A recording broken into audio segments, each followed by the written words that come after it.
Areej medical centre Sharjah और wise future group, मेरा पैगाम है तमाम पाकिस्तानी हमवतनों के नाम कि आप लोग वैक्सीनेशन में इग्नोरेंस ना दिखाएं। वैक्सीनेशन पर कोई कॉम्प्रोमाइज़ नहीं है। जो अफवाहें फैलाई जाती हैं कि जिन लोगों ने वैक्सीन लगवाई है वो 2 साल तक जिंदा रहेंगे, ये टोटली गलत है। ये मिसकंसेप्शन है, ये अफवाह है, ये बिल्कुल गलत बात है। ऐसा कुछ भी नहीं है। यूएई में हम मौजूद हैं। यहाँ यूएई की गवर्नमेंट ने, स्पेशली दुबई की गवर्नमेंट ने जो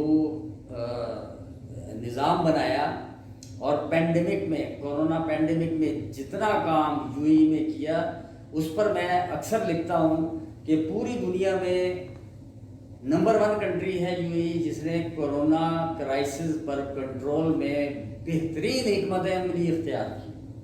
जितनी अच्छी स्ट्रेटजी यूएई की गवर्नमेंट ने बनाई, उसको पूरी दुनिया ने फॉलो किया।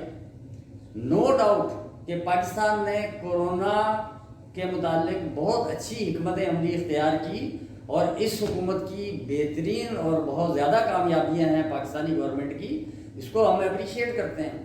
लेकिन अफवाह साजी पर ध्यान ना दें। वैक्सीनेशन करवाएं। फर्स्ट डोज, सेकंड डोज दोनों अवेलेबल हैं, कोई प्रॉब्लम नहीं है, फ्री वैक्सीन है।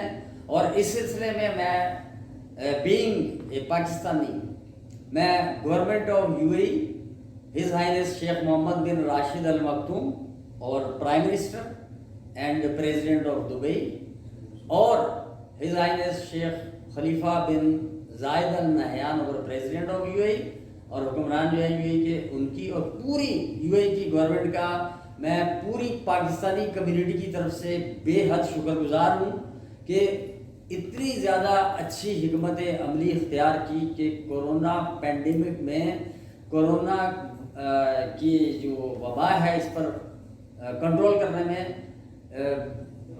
दस्तरस हासिल की और कामयाबियाँ हासिल की। और इंशाअल्लाह हमारी ये दुआ है कि बहुत जल्द यूएई एक कोरोना फ्री कंट्री बन जाए।